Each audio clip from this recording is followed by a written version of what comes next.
International students from a few nations now have it considerably simpler to enter, study, and even immigrate to Canada.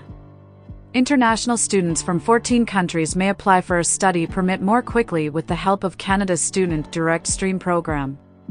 Using this program, applicants' applications will be processed by Immigration, Refugees, and Citizenship Canada in a maximum of 20 days.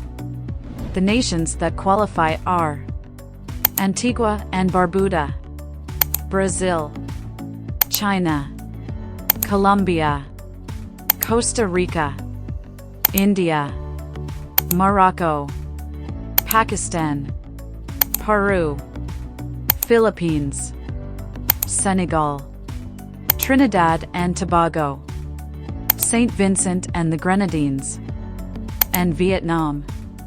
The SDS program does not permit nationals of any of the aforementioned nations to be residents of another nation at the time of their application. When applying for their study visa, citizens of the aforementioned nations who currently reside abroad will not be eligible to receive advantages from the SDS program. Additionally, according to IRCC standards, incomplete applications will be rejected. Applying through the SDS. The procedure for obtaining a study permission through the SDS is comparable to the procedure for requesting a study permit outside of the SDS. Applicants must have a copy of the admission letter from a Canadian designated learning institution should be provided. A school that has received the provincial or territorial government's approval to host foreign students is known as a DLI.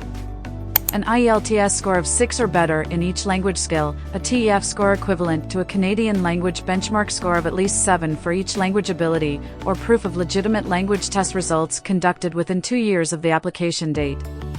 Provide evidence that the applicant's initial medical examination was completed. Show proof of possession of a $10,000 guaranteed investment certificate.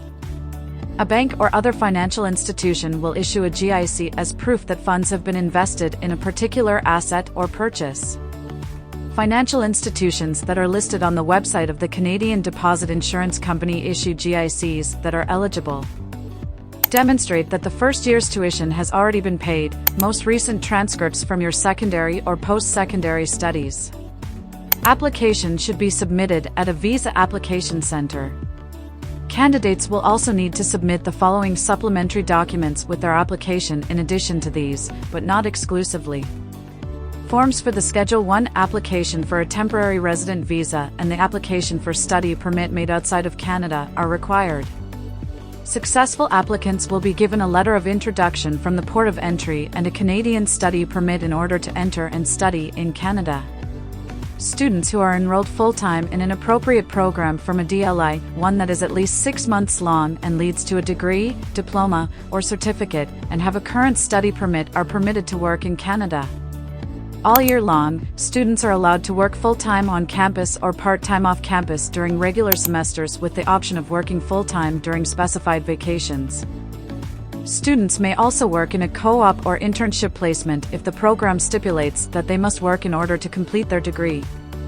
Keep in mind that in order to work, students must obtain a social insurance number. The Canadian government utilizes the SIN, a singular 9-digit number, to identify and classify every person. Foreign students are eligible for a temporary SIN.